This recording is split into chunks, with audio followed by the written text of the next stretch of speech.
Binabantayang Invest na C90W, mataas na ang kanyang warping and convectivity. Bagamat mataas na ang posibilidad na maging isang aktibong bagyo na ito, sa mga susunod na araw ay inaasahan pa rin na dalawa ang magiging senaryo. Na posibleng pumasok ng Philippine Area of Responsibility bago mag-weekend or this coming weekend, or posibleng lumihis patungo sa direksyon ng Guam. Patuloy na mas matinding alinsangan ang mararamdaman pa rin sa halos buong bansa. Bunsod pa rin ng ating easterly trade wind, kasabay pa rin ng subtropical ridge sa hilagang bahagi ng Luzon. Ilang parte pa rin ng Mindanao makakaranas ng ilang kalat-kalat na mga pag-ulan, kabilang na ang bahagi ng Zamboanga Peninsula at ilang bahagi pa rin sa Caraga area. Buong Southern Luzon at buong Northern Luzon, patuloy na clear skies, ilang maulap at humid o hot humid na panahon pa rin sa maghapon.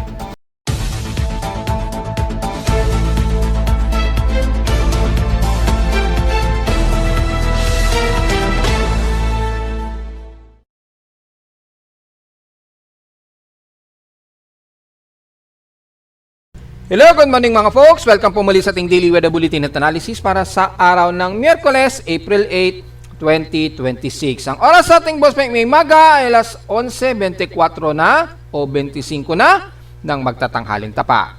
Well, mula pa kahapon ay patuloy pa rin na umaabot sa mahigit 36 degrees Celsius ang temperatura namin sa Caloocan. So inaasahan pa rin yan sa iba't ibang bahagi ng Metro Manila at Northern Luzon ang ganito kainit na temperatura. Inaasahan na rin ang mga taga-Tugigaraw at San Jose sa Occidental Mindoro ay ganyan din o mas mahigit pa ang inaasahan nating magiging temperatura na magbubunsod po ng mainit na temperatura ngayong araw pa rin. At expected ang tuloy-tuloy na easterly trade wind at patuloy pa rin ang magiging napakamainit na panahon natin ngayong maghapon. Sa ngayon, medyo mataas ang ating alinsangan dahil mataas ang ating outside humidity. Pero pagdating ng hapon, bababa muli yan at maaari na namang magiging hot dry na naman ang ating panahon na posibleng magkaroon na naman ng medyo delikado sa posibleng sunog na naman sa pagtaas ng ating Chandelier Fire Index. At kagabi nga po, mayroon na namang nasunugan daw malapit dito sa amin sa Caloocan. Gaya ng ating laging paalaala ay lagi po nating bantayan ang ating paligid, lalo na't kapag bandang hapon bumababa yung ating outside humidity, kasabay na rin ang sobrang taas naman ng ating outside air temperature. Magbubunsod po yan ng mas tuyo at mas mabilis ang pagkalat ng apoy anumang oras. Lalo na yung mga grass fires, lagi nating pinapaalalahanan yan sa mga kababayan natin. So sa ating lightning detection system, so far meron tayong aktibong 3 o to 4 lightning strikes. Although meron dyan sa may bandang Romblon na may pagkidlat at pagkulog dyan. Yan, so nakakaranas sila ng mga ilang pagkulog at pagkidlat at ilang parte dyan sa may ng baybayin sa kanluran ng bandang Panay Island at dito sa bahagi po na malapit sa Lubang, sa may bandang Lubang or bandang Palawan, sa malapit dyan sa may bandang El Nido or Colon Palawan, kani-kanina lamang o within 2-hour period po. Pero generally ay manipis lamang at maaraw pa rin ang maghapon natin mga folks. At base sa ating current conditions, overcast pa rin, gloomy haze at few clouds pa rin ang umiiral dito sa amin sa Caloocan. Makikita po natin dito at clear skies pa rin kami, pero medyo mahangin kasabay ng matinding init ng panahon ang umiiral dito sa amin sa Caloocan. So eksahan niya na sa buong Metro Manila, kaya magpayong at uminom ng tubig para maiwas ang heat stroke o dehydration. Mabilis po ang pagka-dehydrate natin dahil halos dry tayo sa maghapon.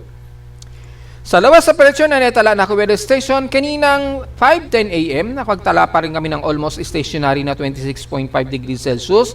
Pero kahapon, kapareho lamang nung isang araw na nasa 36.2 degrees Celsius, ang pinakamataas na temperatura namin kahapon yan ng hapon at 3:12 PM. So malamang mga bandang hapon po ay maaring umabot na naman sa ganyan kainit ang magiging temperatura natin. Despite ng init factor ay hindi pa nakataas ang forecast kung titingnan natin dito, pero as of 10:56 AM sa amin, base sa aking weather station, 42.2 degrees Celsius na po, in danger ang aming heat index. Pero sa forecast, 36 degrees lang daw. So dito mapapansin natin mababa pa rin ang forecast. Pero sa init factor mula sa data feed ni Pag-asa kahapon ay nangunguna sa may pinakamataas na heat index ang Sunlight Point sa Cavite, pumalo ng 43 degrees Celsius po. At pumangalawa lamang ang bandang Cotabato at dyan sa Butuan City na pareho silang may tig 42 degrees Celsius. Pero pagdating sa heat index kahapon ay nangunguna kami sa Caloocan na pumalo sa 45.7 degrees Celsius. Double check natin. Yes, 47.2 degrees Celsius po. Yan. 47.2 degrees Celsius po ang naging heat index namin sa Caloocan. Ibig sabihin lamang lumalabas, pinakamataas ang heat index sa amin sa Caloocan mula kahapon. Kaya kahapon lang din ang pumalo sa pinakamataas na recorded ngayong buwan ng April na may pinaka-highest heat index recorded. Samantala, kung itatabi naman natin sa peak systems in past 24 hours, nangunguna po ang NAIA na may 37.8 degrees Celsius na grabe na napakatindi ng temperatura. Nangunguna ang NAIA sa may pinakamataas na 37.8 degrees Celsius at pumapangalawa ang Tugigaraw na may 37.1 degrees Celsius. Lumalabas, pinakamainit na temperatura na to sa recorded ni Pag-asa ngayong buwan.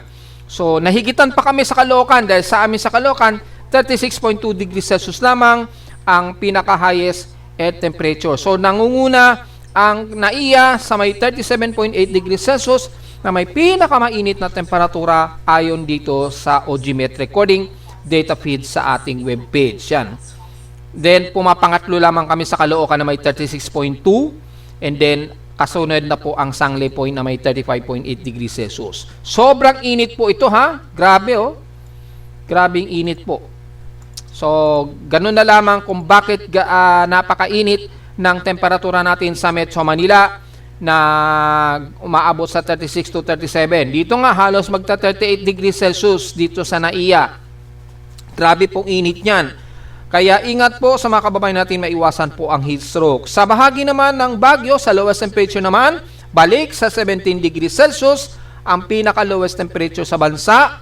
At sa bahagi naman ng maximum sustained wind, nangunguna ang Gian Eastern Samar pa rin na may average of 17.5 kilometers per hour na average wind speed. Sa Inulan naman, ang General Santos, nakatotal sila na 15 millimeters na total rainfall as of 11 o'clock AM ngayon. Pero within past 24 hours po ito. So, ang Gensan ang nangunguna sa may pinakamataas na may highest total rainfall na naitala. Yan. Then, pumangalawa lamang ang Baler na may 7 mm and the rest maliliit lamang 6 mm.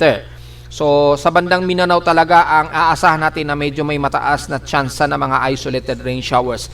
Hindi kagaya sa atin sa bandang Visayas at Luzon na mas tuyo halos ang buong paligid natin. Samantala sa atin namang outside humidity, medyo katamtaman pa at 76% at bumba ito ng 5% since last hour.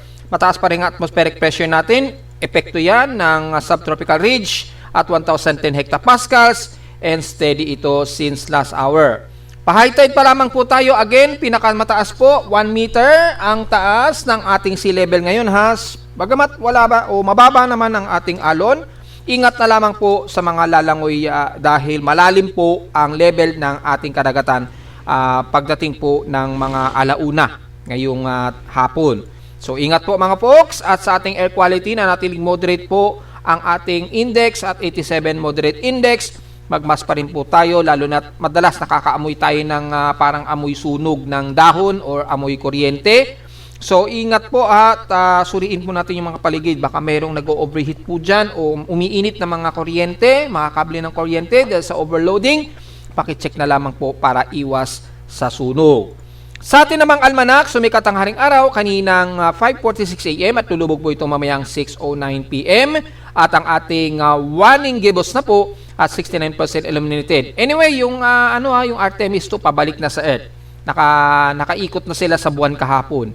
And then, siguro ngayon ay pabalik na ng Earth itong Artemis 2. So, congratulations sa ating mga astronaut dyan sa Artemis 2 na successful na na-drop by po o na-drop po yung ating name capsule dyan.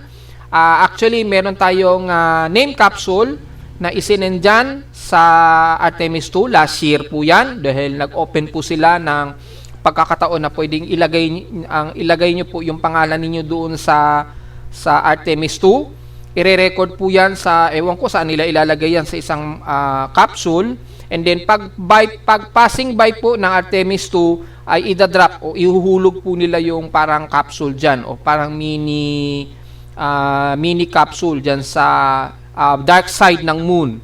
Idadrop po dyan. Nakalagay po dyan mga ilang milyon lang yata na participant successful na nakapaglista ng kanilang pangalan, which is dinomo check po natin. Tayo po ay kasama sa mahigit 2 million na katao na naisama doon sa listahan ng Artemis 2. So yung pangalan natin historically ay nakalagay sa moon yung ating pangalan. So nakakatuwa din dahil habang buhay na po natatatak sa buwan ang pangalan ng inyong lingkod po dyan. So yun po, meron po tayong ticket nyan at nilagay ko na rin yan sa aking web span na time capsule din para siyempre darating ang panahon, mawawala din tayo sa mundo, pero yung ating pangalan at existing sa history ay nakarecord yan maging sa buwan po. So malamang na ibagsak na po nila dyan. So yan po, habang buhay na yan. Sa darating na mga siglo ay nakarecord po ang ating pangalan sa surface ng moon. Sa dark side pa yan ng moon ha. Kasi ang lagi natin nakikita yung itong harap ng buwan. Pero yung likod hindi natin nakikita yan eh. Constant lang na nakapirmi sa atin yung isang side ng moon. Pero yung likod ng moon hindi natin nakikita. Which is yan po ang naging pakay o mission ng Artemis 2 para tingnan o kunan ang mga larawan yung likod ng buwan. Yun po. So nasa 69% illuminated na lang po ito. Magmo-moonrise po ito mamayang bago maghating gabi at 11:25 PM at kinabukasan na po ng umaga at 9:51 AM naman ito lulubog. At sa ating local weather outlook para ngayong Miyerkules at Huwebes, patuloy na clear ang ating paligid, clear skies tayo sa halos buong maghapon hanggang Huwebes po yan. So maglalaro pa rin sa napakainit na magiging forecast natin. Naglalaro 35 to 36 degrees Celsius. Yan. At lowest temperature expected maglalaro between 23 to 25 degrees Celsius. So hanggang this weekend po yan, magiging partially cloudy lamang tayo pero halos clear skies po tayo sa mga ilang araw pagdating po ng Biyernes hanggang Sabado po. So, diretso muna tayo sa ating ginagamit na satellite imagery. Makikita natin yung trough na ito ng frontal system na ito sa taas. Ayan. So, nagkakaroon po ng mga pagkulog at pagkidlat na sa may bandang Taiwan. Yung trough na ito na nagbubunsod po ng paghatak sa ridge of high pressure area dito. So, yung subtropical ridge po patuloy pa rin na umiiral sa atin. Yan, yung subtropical ridge na yan. Yan, ridge po ng high pressure area yan. Yan, para malinaw po sa lahat. Kaya halos clear skies po ang halos magdamag natin. Kabilang na ang parte ng Northern Luzon hanggang Southern Luzon po. Kaya mataas yung ating atmospheric pressure dyan. Maabot ng 1,010 to 1,014 hectopascals ang ating atmospheric pressure sa Metro Manila. Epekto yan ng influence ng ridge of high pressure area o tinatawag internationally as subtropical ridge. At patuloy pa rin ang easterlies po kaya magiging maalinsangan po ang ilang bahagi ng Eastern Luzon hanggang Southern Luzon at Eastern Visayas at Mindanao nakakaranas ng mga ilang kalat-kalat na mahina at moderate at ilang mga moderate na rain showers at nagkaroon ng mga ilang moderate to heavy rain showers na naka-forecast ngayon sa halos buong Zamboanga, Sibugay, yan, southern part ng Zamboanga. Yan, kasama na ang Zamboanga del Sur at Basilan at Ulusulu at ilang bahagi dyan sa bandang kanluran ng Sultan Kudarat at Maguindanao del Sur na may makakaranas na mga ilang mahihina at katamtamang pag-ulan and sometimes na may mga moderate to some heavy rain showers. Dahil sila ngayon ang may pinakamataas na inulan since kahapon na nakatotal nga po ng mostly mga 20 plus millimeter ang total rainfall. So, ganun din ang asahan nila sa bahagi ng Mindanao sa kanluran po. Pero rest ng Davao Region, maaraw at katamtaman pa rin ang panahon. May ilang part dito sa mostly cloudy tayo sa may bandang Davao de Oro. Pero most likely ay maalinsangan po ang magiging panahon ninyo. Kabilang na ang buong Eastern Mindanao mula Agusan del Sur hanggang Surigao del Norte. Samantala sa bahagi naman ng Visayas ay patuloy pa rin na hot humid din ang panahon, ilang partly cloudy lamang sometimes ang mga moderate na mga kaulapan, pero generally clear skies, maaraw at maalinsangan din ang panahon dahil sa easterlies. So sa maghapon po, magdala ng payong dahil sa tinding sikat pa rin ng araw maghapon. Maliit lamang ang forecast na tayo uulanin sa bandang Visayas. Ganon din sa bahagi po ng Southern Luzon, buong Southern Luzon na po yan, at ilang bahagi ng Palawan. May mga ilang pagkulot at pagkilat sa hapon, very isolated lamang ang mararanasan na mga mahihinang pag-ulan po. Pero generally, halos buong maghapon, clear skies po tayo at maaraw at mainit ang magiging panahon natin. Ganon din sa buong Calabarzon, kabilang na ang buong Metro Manila, pero magiging partly cloudy to some mostly cloudy ang iilan silang bahagi ng Central Luzon, kabilang na ang Nueva Ecija, Tarlac, at ilang bahagi pa rin ng bandang Balacat o Angeles, Pampanga. Pero generally, clear skies po tayo at mainit ang panahon hanggang sa extreme Northern Luzon, lalo na sa mga Tugigaraw na umaabot nga po sa grabe na 37 degrees Celsius kahapon ang kanilang huling record po. Grabe! Init. Kaya wag po masyadong magpa-dehydrate at uminom ng maraming tubig dahil grabe talaga ang ating init ng panahon ngayon. Yan. At lalo na't papasok po yung El Nino dahil pagka pumasok po yung El Nino, lalo na tumataas po yung ating drought index at yung ating mainit at tuyo na panahon ay lalong tumataas po. Ibig sabihin po niyan, lalong bumababa po yung ating average rainfall mga sa susunod diyan na mga katapusan ng April lalo na. At bago pumasok yung May, lalo po tayong bumababa yung average rainfall natin. So, diretso muna tayo sa ating tropical cyclone advisories and forecast. Ayan, naitaas na po sa moderate yung area of convection na si 90W. Mukhang ngayon lamang sila nagtaas. Yan, nasa moderate na po yung convectivity. Ibig sabihin ay medium chance na po na ito ay magiging isang ganap na bagyo. Although sa atin, isang araw pa po, itinaas na natin ito as Invest 90W nga po. At gaya nga po ng ating forecast, mga between April 9 to April 13 ay malamang isa na itong ganap na bagyo. At just in case nga po, dalawa po yung nagiging senaryo ng posibleng galaw nitong C90W. Dahil magkaiba po ang lumalabas sa forecast ng ECMWF at GFS. Kaya hindi pa natin pwede makonclude kung ano ang magiging finality ng galaw ni 90W. For the meantime, yun lamang po yung lumalabas sa empirical forecast. So, yun muna ang susundin natin sa ngayon mga folks. At kung titingnan natin dito kay Japan Meteorological Agency, is na rin siyang invest na nasa 1,006 hectopascals. Yan. Within 24 hours ba, tataas yan? Well, hintayin natin mag-load yung data dahil unavailable pa po yung pinaka-data.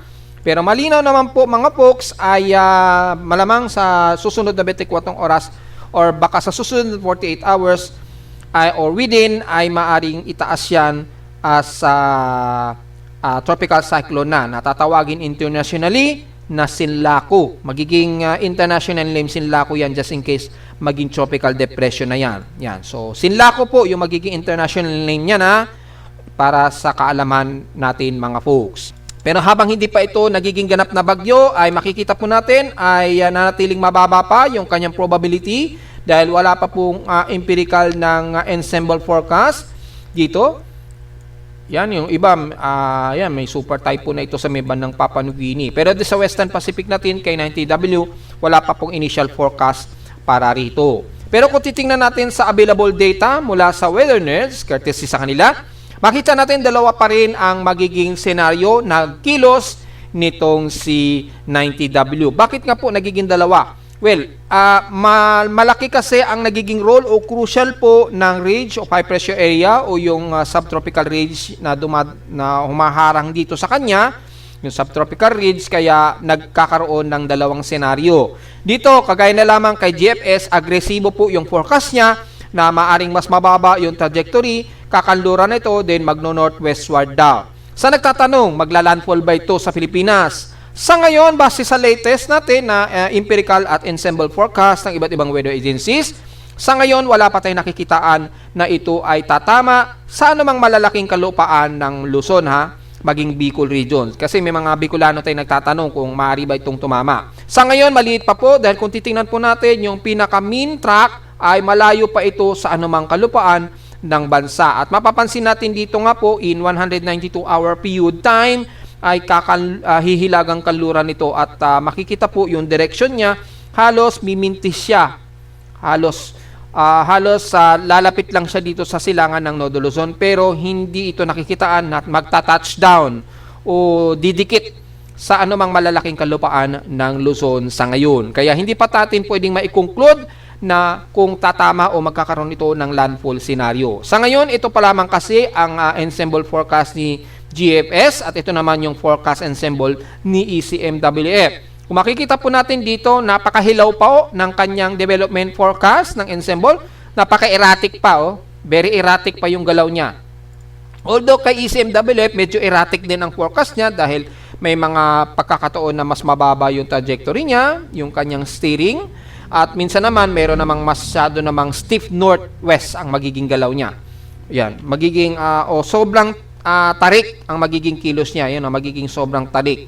May mga pagkakataon na posibleng gumanyan ang kanyang kilos o posible namang halos west-northwestward ang kilos niya. So, napaka-erratic pa rin ng forecast nito. Hindi pa natin maiko-conclude na 100% ito na yung magiging kilos ni 90W. Pero kung masusunod po yung forecast ni GFS, maaring pumasok ito ng Philippine Area of Responsibility siguro this coming weekend. Siguro mga Sabado o Linggo siguro yan. Depende sa maximum movement speed nito. Pero kung papasok ito ng Philippine Area of Responsibility, high likely itong matatawag na Kaloy. Pinost na natin yan sa Facebook page. Yung possibility kung masusunod po yung forecast track ni GFS. So, posibleng matawag natin yan na Kaloy dahil bago ito pumasok ng Philippine Area of Responsibility o lumapit ng PAR, ay isa na itong ganap na tropical cyclone. So, kahit sa mga ibang mga weather o professional meteorologists, malamang yan din ang naririnig ninyo sa kanila. So, mula naman sa ating tropical cyclone, sa ating computer-generated tropical cyclone sector, makikita natin as of 8 o'clock a.m., ang kanyang center air pressure na ngayon nito ay si 90W ay 1,002 hectopascals na. So, malapit na po siyang maging isang ganap na bagyo o tropical depression. Kung just in case po, tatawagin yan sa international name na tropical depression Sinlaco as international name po yan. Sa ngayon, base sa ating tropical cyclone sector ay mababa pa rin o low ang kanyang probability na maging isang ganap na bagyo. Although kay Joint Typhoon Weather Center, nasa medium chance na daw po ito. Well, malamang mga bandang hapon po, baka maging medium na rin yan. Sa ngayon, ay ito pa lamang yung initial niya. Low chance pa rin daw siya na magiging ganap na bagyo. Pero baka bandang hapon, baka pumalo na yan sa 44 kilometers per hour yung maximum sustained wind in one average. Baka doon pa lamang mag-medium yan. So, tingnan natin mamayang hapon. Yan. At mula naman sa kanyang kilos, mapapansin nyo po, pa west-northwestward po ang nagiging galaw niya ngayon. Ayan. O northwestward, patungo sa direction po ng Saipan or ng Guam. Ayan o. Kaya napaka-broad pa o napakalawak pa po ng uncertainty ng kilos nito. Marami pa talagang posibleng magiging kilos yan kaya hindi tayo pwedeng mag-conclude pa. So as of 8 o'clock a.m., ang magiging reference point natin ang bandang Davao Oriental. Mula dito ay ang layo niya sa labas ng Philippine Area of Responsibility, 2,922 km east ng Davao Oriental po. Yan. Yan, Davao Oriental. So, malayo pa po siya. Malayo pa po siya sa ating boundary ng Philippine Area of Responsibility. Mahigit na sa 2,400 pa ang layo nito. At ibig sabihin lamang yan, marami pang pagkakataon na magbabago ng trajectory itong si 90W. Kaya sa mga nagtatanong pa ulit-ulit, tatama ba ito sa bansa? Masasagot pa lamang natin sa ngayon ay uncertainty pa o wala pang kasiguruhan. Hanggat malayo pa po ito, wala pa tayong kasiguruhan kung ito ay tatama sa bansa. Sa ngayon, ang mapapagbabasehan lang natin yung pinakita ko sa inyo na dalawang senaryo na ensemble forecast. Kung masusunod si GFS, posibleng lumapit yan dito, pumasok ng Philippine Area of Responsibility, pero walang nakikitaan sa ngayon na ito ay tatama sa malaking kalupaan. Kung susundin naman ang senaryo ng ECMWF, ay dito pa lamang baka masyado ng tarik ang kanyang magiging trajectory o magre-recurve kagad siya pahilaga na which is walang nakikitaan na ito'y papasok ng Philippine Area of Responsibility. Pareho pong magkakaroon ng influence ng ridge of high pressure area sa taas So, posible ring agad mahumina ito or maaring ma-dissolve ang development nitong C90W. Just in case lamang po na manatili na malakas ang radio of high pressure area dito sa Hilaga. Yan. So sa nagtatanong na, mayroon parang high pressure area sa northeastern Luzon. Dapat, mas daos-dos po yung kilos ng bagyo. Well, ang ating kasing influence o steering environment kasi, kung titingnan niyo po yung steering environment, ang galaw kasi ng kanyang steering environment ay pan-northward. Yan, pag ganyan. Yan, meron dito pan-north-westward. Ito po yung steering environment niya. Yung galaw ng puwersa ng horizontal wind shear sa kanya at vertical wind shear sa kanya. Pag ganyan. So, malakas yung tulak sa kanya, sasabayan niya po, susundin niya po yung magiging galaw ng steering environment. So, yun po yung nagiging dahilan. Papakita ko po sa inyo yan sa ating Tropical Cyclone Assessment Monitoring mayamayang konti. Ito po yung pinaka-actual na floating satellite niyan. Meron na po siyang wrapping na upward low at low convection. Medyo nagkakaroon na ng slight organized circulation. Yan, nagkakaroon na ng slight circulation. Makita mo, nagkakaroon na siya ng pag-ikot. So, medyo slightly organized na siya. So, maaring mag-enhance yan at pumulido sa susunod na mga araw. Kaya, maaring nga po itong maging isang ganap na bagyo within or next 48 hour. Pero wala pa po tayong initial spaghettios forecast. So, magbabase muna tayo dito sa posibleng magiging ensemble niya na sa ngayon wala pang itinataas. Malamang kung maging tropical depression na lamang yan, malamang dyan palalabas yung inaasahang shear forecast sa ngayon. Kaya wala pa po tayong magiging analysis kung ano magiging actual nito in ensemble, pero malinaw naman dito sa ating mga paggalaw ay magiging kilos niya Hilagang Kanluran talaga. Yan. Makikita naman dito no? Hilagang Kanluran siya. So sa ngayon, low pa, pero sa Joint Typhoon Weather Center ay nasa medium chance na itong maging isang ganap na bagyo. Just in case, magiging international name, Sinlaku po yan. At kung pagbabasa naman natin ng Tropical Cyclone Assessment Monitoring, well, mula dito sa ating West Pacific Basin, isa na itong ganap na active Tropical Cyclone Formation. Ayan, mataas na. So, cyclonic na talaga siya. Pero mapapansin po natin yung kanyang trajectory halos papunta lamang dito sa direksyon ng Guam or ng Saipan, which is magdadala po ng malawakang pag-ulan sa kanila. Maging sa Saipan, kung may mga Pilipino po tayo dyan, paghandaan po dahil kayo po ang unang makakaranas ng sungit ng panahon, dala nitong si Sinlaku. Just in case. Yan po. In the next 24 hours, ayan, aktibo pa rin po siya, na yung influence ng kanyang tropical cyclone strike probability ay abot na po sa bahagi na ito ng Guam. Yan. Malayo pa pong epekto nito sa Pilipinas, which is katulad na rin na pinapakita natin.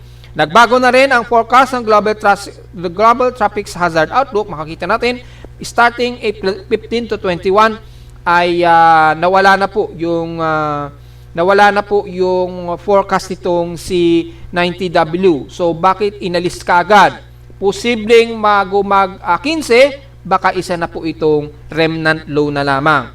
Yan From April 10 to April 21 daw kasi ay nawala yung forecast nitong si 90W na isang ganap na bagyo supposed to be.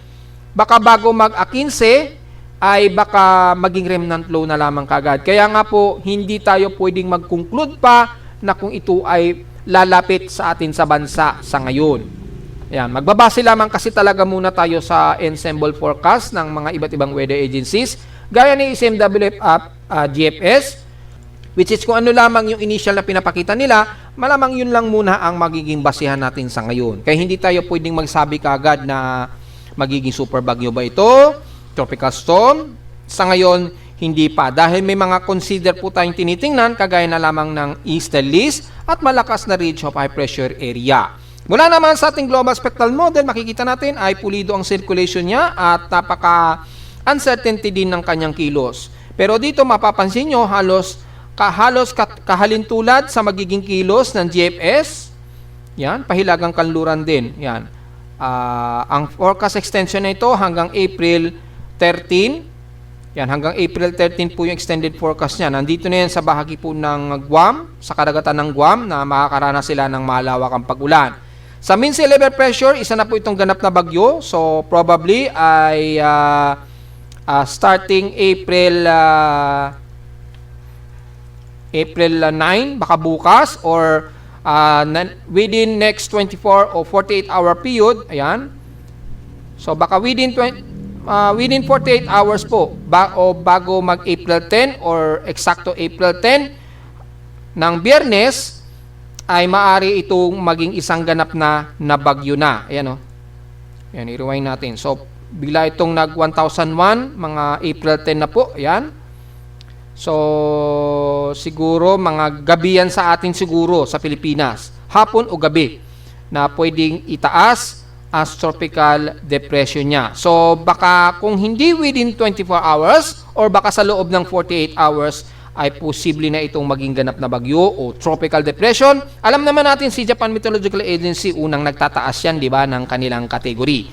Kaya maaaring unahan na nito ni Japan Meteorological Agency siguro baka April 9 pa lamang, baka itaas na yan ni JMA bilang tropical depression Sinlaku na.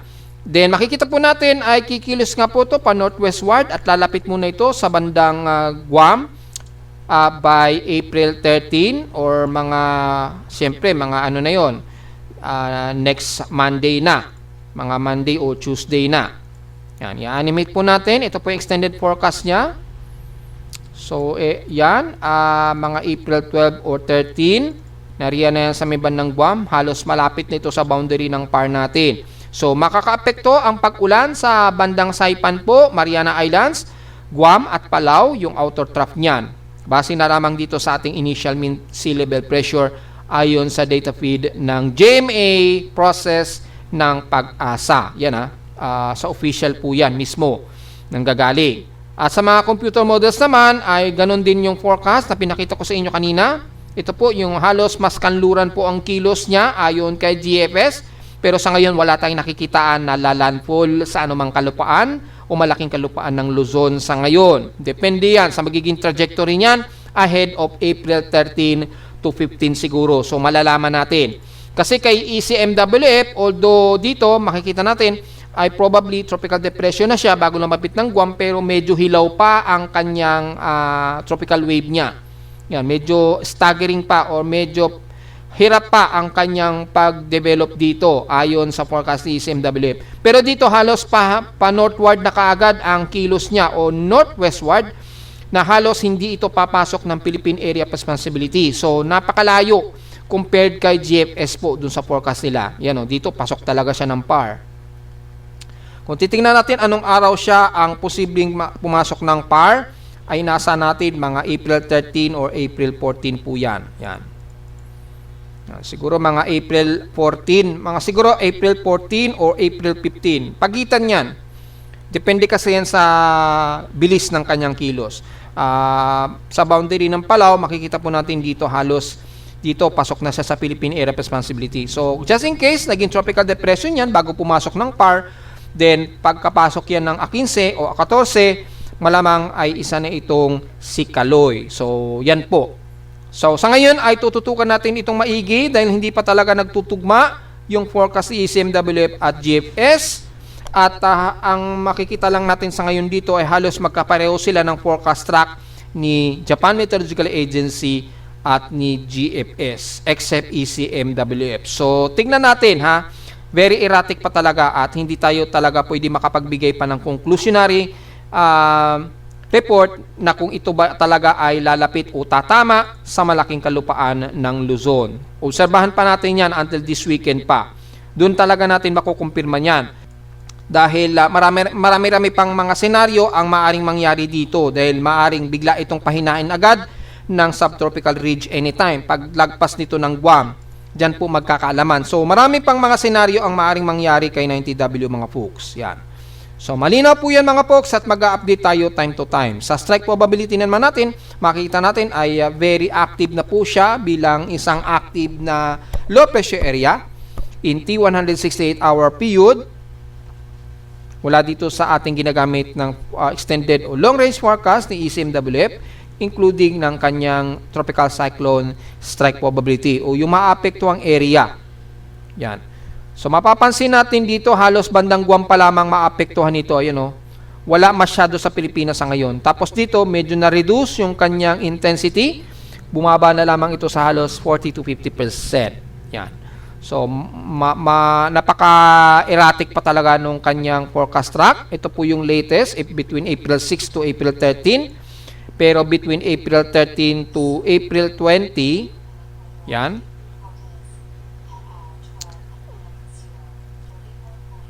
Dito mapapansin nyo po, between April 13 to April 20 ay halos walang nakikitaan na masyadong maapektuhan ang bansa. At least 5% lamang. Siguro extension trough na lamang nitong si 90W. Pero dito malinaw po between April 13 to April 20 hindi talaga nakikitaan sa ngayon na maapektuhan ang bansa ng cyclonic effect o tropical cyclone strike probability ni 90W sa ngayon. Most probably, bandang Saipan at Guam lang talaga ang nakikitaan sa ngayon. So, yun lamang po, pinaka-latest natin And then by April 20 to April 27, between April 20 to April 27, in 7 days, ito na po yung resulta niya. Naging remnant low na lamang siya. So, dito, wala tayong nakikitaan na magtatama sa Pilipinas na malakas na impact nitong si 90W. May mga ilang sepesap na lamang, siguro magiging mostly cloudy tayo, pero yung epekto niyan ay halos napakababa o halos hindi natin maramdaman dito sa Pilipinas. So, marami pa pong maaaring magbago dito kay 90W. Hindi pa talaga tayo makapag-conclude sa ngayon. So, obserbahan natin itong maigi within 48-hour period until ito'y maging ganap na bagyo na at malalaman natin kung ano ba talaga ang magiging kilos niya. Oras na maging ganap na bagyo na po ito sa loob ng 48 oras. Samantala sa Ulatindol, mukhang kahimik naman ang aking seismograph. Yan, may mga ilang seismic noise lamang. Epekto siguro yan ng tag-init natin talaga. Pero yung epekto ng seismic noise ay patuloy. Pero wala tayong nadetect so far na malakas-lakas na mga pagyinig sa ngayon ayon sa aking seismometer sa Caloocan. So mula sa data feed ni PBox mula kaninang madaling araw ay marami rin agad ang mga registered earthquake pero wala naman tayong naitala na kahit isang magnitude 4. Pero mapapansin natin ang City of Bogo o Bogo Cebu ay sunod-sunod ang clustered earthquake yung mga maliitang mga pagyinig. So, ingat po sa mga kababayan natin sa Bogo Cebu. Mukhang may yanigin na naman po kayo dyan, Yan. Nasa cluster na po tayo na 33 na clustered earthquake dyan sa paligid. Kaya, ingat na lamang po mga po sa mga kababayan natin sa Cebu. The rest naman ay under monitoring at so far, wala namang sumunod na malalakas na mga pagyanig. Pero marami na marinanin kaagad sa may bandang Batangas, at Ilocos Norte. Kabilang natin sa may bandang Batanes area. Yan. So far, wala tayong magnitude 4 na naitala ngayon hanggang sa kasalukuyang nag-uulat tayo. So, diretso agad tayo sa ating ginagamit na historical earthquake data. Yan. For the month of April 2026, of course, ang total earthquake natin na ngayon ay 276. 269 dito is magnitude 2.0 pataas. 4 na ang ating magnitude 4 pa rin. Isang magnitude 5, isang magnitude 6, at isang magnitude 7.0. So, ingat na lamang po, lalo at bandang Visayas at Mindanao na mas marami po yung malalakas na mga pagyinig ang naitala natin mga folks. Pero so far, nasa 276 pa lamang yung ating total earthquakes. Pero sa konti nang yan ay marami na kaagad na malalakas na pagyinig tayong na-record sa ngayon. Kaya lalo po tayong mag-iingat ngayon lalo at sumasabay po yung tag-init natin mga folks. At narito naman ating 3-day weather forecast para sa araw ng Miyerkules, April 8, 2026.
At hanggang dito na lang po ating Daily Weather Bulletin at Analysis para sa araw ng Miyerkules, April 8, 2026. Huwag pong kalilimutan na mag-like, share, subscribe po sa ating YouTube channel at visit lamang anytime sa ating website na www.pimoweather.com para sa iba pang detalye na gusto malaman na hindi natin nasama ngayong tanghali na sa ating report. Asahan natin na tuloy-tuloy na maalinsangan o mainit na panahon ang expected natin, lalo na. At visit lamang sa ating website sa gusto malaman pa rin pinaka-dynamic events mula sa reading ng ating aparato sa Caloocan at sa data feeds mula sa iba't ibang weather agencies. Maraming salamat po mga folks at magandang araw po sa ating lahat.